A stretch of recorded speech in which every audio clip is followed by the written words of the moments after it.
भारतीय नौसेना की एक सबसे बड़ी परियोजना में रूस के पीछे हटने की वजह से अब भारत थोड़ी असहज की स्थिति में आ चुका है और अब भारत के सामने विकल्प के तौर पे अमेरिका और फ्रांस ही बचे हैं। जैसा कि भारतीय नौसेना का प्रोजेक्ट 75 पनडुब्बी और परमाणु पनडुब्बियों की परियोजना भारतीय नौसेना की सबसे बड़ी परियोजनाओं में से एक है। इस परियोजना के तहत 2030 के समय अवधि में 24 पनडुब्बियों का निर्माण किया जाना है,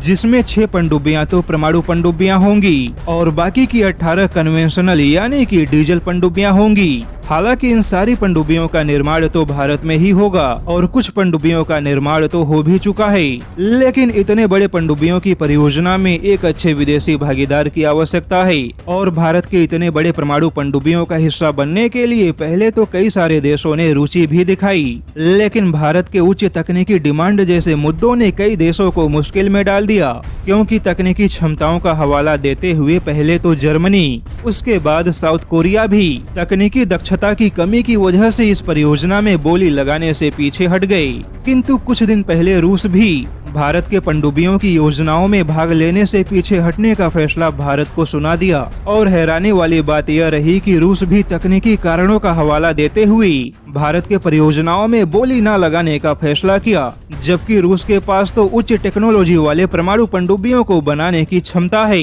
लेकिन फिर भी रूस अब पीछे हट चुका है और बदले में रूस ने भारत को किलो क्लास के पनडुब्बियों को उन्नत बनाने की पेशकश की। अब ऐसे में देखा जाए तो भारत के सामने परमाणु पनडुब्बियों को लेकर अमेरिका और फ्रांस का ही विकल्प बचा है और जैसा कि किसी भी बोली में प्रतिभागियों की संख्या ज्यादा रहे तो उसका फायदा मिलता ही है। लेकिन अब भारत के सामने अमेरिका और फ्रांस जैसे ही 2 विकल्प बचे हैं और इसमें से भी अमेरिका भारत को वैसी परमाणु पनडुब्बियों की टेक्नोलॉजी नहीं देगा जैसा कि अमेरिका ने ऑस्ट्रेलिया और ब्रिटेन को दिया है। ऐसे में लगभग यह तय है कि फ्रांस ही भारत के परमाणु पनडुब्बियों का एक बड़ा साझेदार बनेगा, लेकिन अभी भी टेक्नोलॉजी से जुड़े मुद्दों पर आखिरी फैसला होना बाकी है।